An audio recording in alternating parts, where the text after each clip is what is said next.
Hi, I'm Toni Williams, and this is Brooklyn Savvy.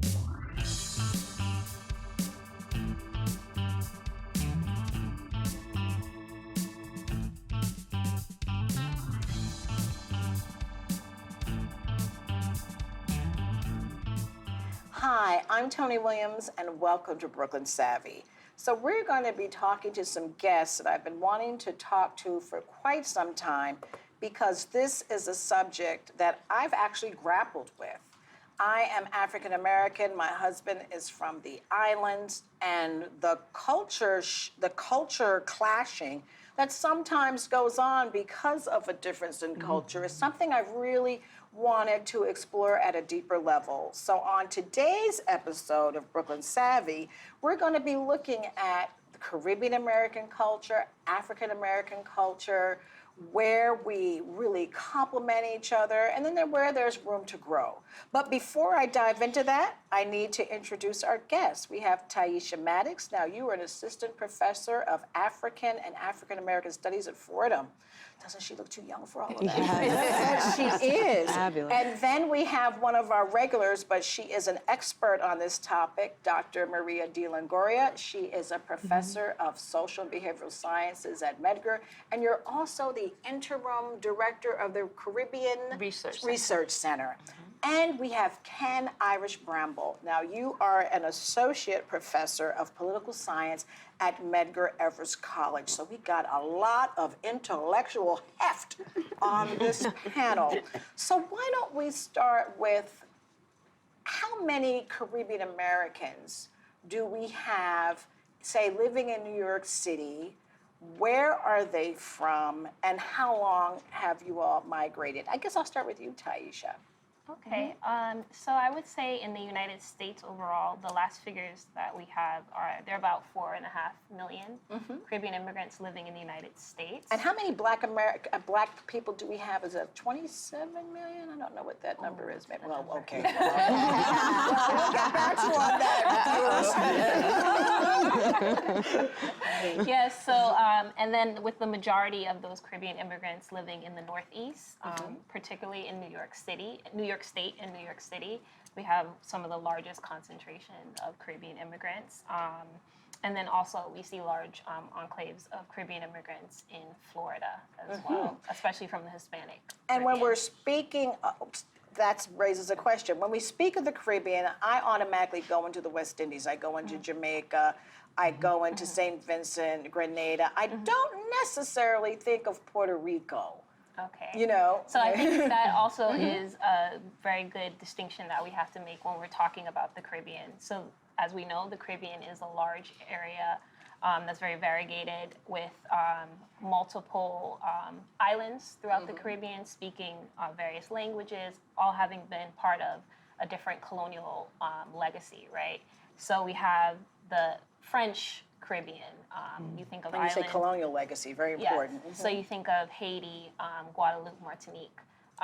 Then we have the Hispanophone Caribbean, Puerto Rico, Cuba, Dominican Republic. And then we even have the Dutch Caribbean, the ABC Islands, Aruba, Bonaire, Curacao. And then when we tend to think, especially in the New York City context of the Caribbean, we think of the Anglophone Caribbean. And that's where you get Jamaicans, Trinidadians, Barbados. Those are the islands that most people think of when they think of the West Indies and when they think of the Caribbean. But I think it's important to distinguish what you're talking about when you say the Caribbean, because it's such a different, vast So region. it is not a monolith. Absolutely. Not at all. And while we have expressed some of the diversity there, even that definition, what you're actually referring to, the Antilles, you're only referring to the island territories. You're ignoring, for example, the larger basin. That's correct. The Caribbean larger basin, basin, which absolutely. includes populations in Nicaragua, Panama, Belize, Guyana. Mexico is often overlooked. There's African That's right. population in Mexico. Yeah, people are shocked when I tell them my family's from Guyana. Well, I say South America, and they take a guess, and they guess all these Latin American countries. And I'm like, no, it's bordered by Brazil and Venezuela. And they're like, that's not the Caribbean. And I'm like, yes, But it is. why? But is it the Caribbean because of culture? Because it's not the question. Caribbean versus because of its where it's located, it's Well, geography. no, not geography. it's It's both, the South both America. geographically, I think it's historically, more- and culturally. Right. All of those territories can fit in within the definition of the Caribbean. So if you think of the Caribbean basin, one definition of the Caribbean is any territory whose waters are washed by the Caribbean Sea. Well, if you take then- that definition, then you've got, much of Central America, you've got, aspects of South America, all which fit within this definition. Historically and culturally, there's also a very deep connection. You can't talk about the history of Panama without talking about Caribbean people. You can't, talk about the history of Guyana and, some of the internal politics and social dynamics of Guyana without understanding similar dynamics in Trinidad and Tobago. Absolutely. You look at, people like the Garinagu people who tend to get forgotten when we break up the Caribbean region. But, the Garinagu all originated from Dominica and St. Vincent. They all migrated to Belize and various parts of Central America. And again, So with that goes your culture, and too. with that goes your Right. culture, your history, Right. and all that's encompassed in it. So, one of the issues I think we have, and this is both externally looking at the Caribbean region and even internally, is how do we define ourselves? So I get into quite a few interesting discussions with Guyanese who, one day they want to be South American and the next day that they're Caribbean, and we left out Suriname. I mean, they're not Yes. alone. Right. You've got Suriname in there as well, which has a very deep history that's connected to the region. So Talk to me a little bit about how Africans, well, we know we came over on the Middle Passage, but what was the experience? Because I think this is just something that I've come to notice, that when Caribbean people migrate to the States, there are those who don't necessarily want to adopt the slave narrative that is here in this country. It's just something I've heard. Does anybody want to respond to that? Because because to me, we all came over here the same way. right. Well, So I why don't- make distinctions or, Well, and I'm it's a not question sure more what than you mean by not embracing the slave narrative. None of us. well, not would- embracing. Yeah. It's No. embrace is the wrong word. It's the idea that They don't connect to it, right? Right, So connect. I've had To- students who I've tried to get to enroll in some courses, right? In one of the courses, let's say study African American history and life, and culture, and they're like, that's not my history. And to a point, they're partly correct. It's not necessarily their history. One of the challenges is, and I'm not speaking for all the countries, but I know a large portion of my students don't get the history of enslavement in their home countries, right? And so they really don't, at least the students, a lot of the students that I've had said, we don't have that. And so for them, there's no connecting to it at all. And because of the way I think the media portrays Africans in America, African Americans, people of African descent in the United States, there is this fear of association or becoming one of. And I think that kind of plays partly into it. That's not for everybody, and it's not the total experience, but there is this distinct thing of not wanting to be.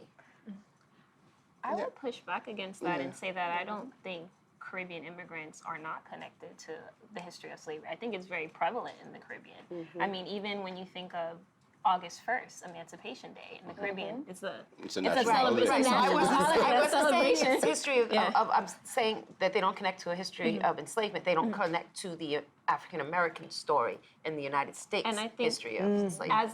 as a historian who teaches African American history, especially 20th century African American history, I think an issue that we have is that we look at African American history as something that's very narrow. Yes. And that's an American, Yes. United States Yes. American narrative. Absolutely. And I think we don't encompass and take into consideration other stories. And I think there might be a pushback on that. Yes. Not necessarily on studying African American history or the history of slavery. I think it's a pushback on not broadening that story. Right, to no, they'll include- take a yeah. comparative slavery, Yeah. or they'll take a Caribbean history, because Yeah. that's one of the courses that we offer at Mega, but they don't want the African American history.